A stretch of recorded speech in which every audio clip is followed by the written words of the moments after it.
I'm Greg Jarboe. We're here at SES London 2011, and tomorrow is OMS Day, Gillian. Yes, that's pretty exciting, actually. I think this is the first OMS Day at SES in London.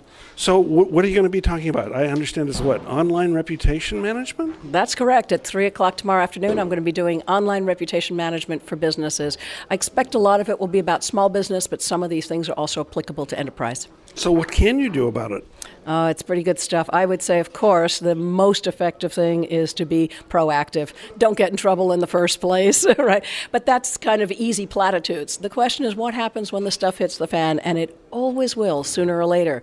So some of the proactive stuff you can do is actually develop a community behind you. If you can identify those folks who are already your customers and they're your repeat customers and they buy the largest volume and they do it most frequently, those are your raving fans. Those guys really like what you do. If you can draw them in, you can get better products made just by having them kind of your focus group, if you will, just by connecting with them. They also become your community. And when somebody does have something rotten to say about you, whether it's a simple complaint or a real troll, somebody who cannot be appeased, those guys will answer for you. That's real power. So if you're a good guy, you stay out of trouble, and if you have a lot of friends, they come help you when you are in trouble. If you're a good guy, you try to stay out of trouble. You really can't.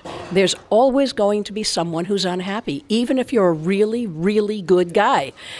So understanding that reputation management isn't optional, where you can say, no, we do good stuff. We make good products. We give good customer service. This isn't going to happen. It's always going to happen. The problem now is that instead of having just a brick and mortar shop and maybe your customer will fuss and complain to you or maybe to two neighbors, it's public in the biggest way. We're talking about hundreds of thousands or millions of viewers and listeners, depending on who it is that's unhappy with whatever just happened, right? And even if it's some little guy who has friends in bigger places, again, because of the tools available to us, the sound of an unhappy person gets much too wide to be able to manage by just saying, oh, we'll just give good customer service. So recognize it's going to happen.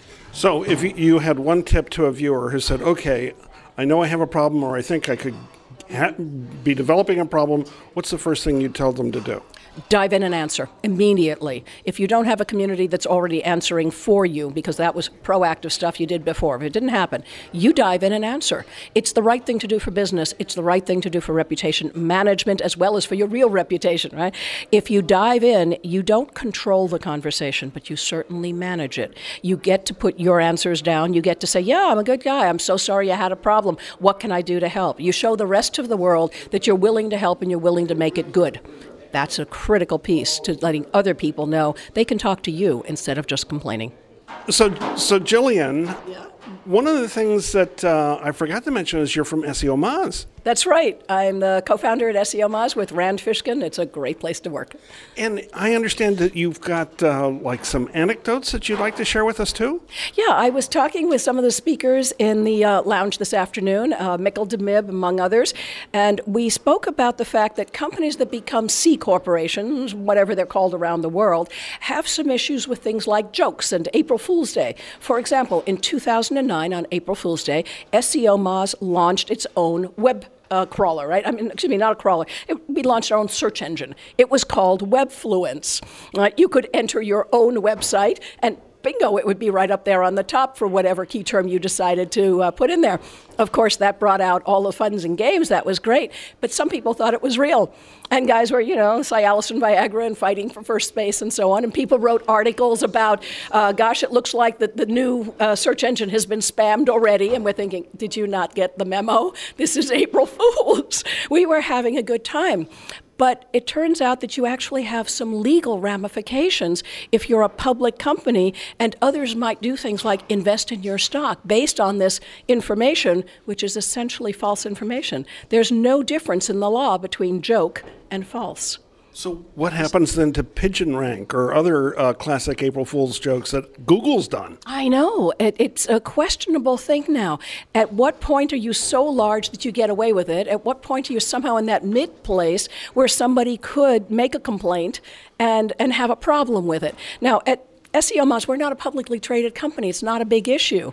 But Mikkel was pointing out that there were companies that were not located in the States who had issues like that, where people were accused of insider trading because they published things that were false, if you will. They were a joke, and somebody else bought stock based on it. So I'm not sure at what point that might hit the U.S. as well, but we're a very litigious society, and it is a cautionary tale. So get yourself a good lawyer. Make sure that lawyer has a sense of humor. And oh, by the way, we're at SES London 2011. No joking. And tomorrow is OMS Day. I'm Greg Jarboe. Oh, no, very serious. Very, very serious. Wouldn't be joking around. Never, never.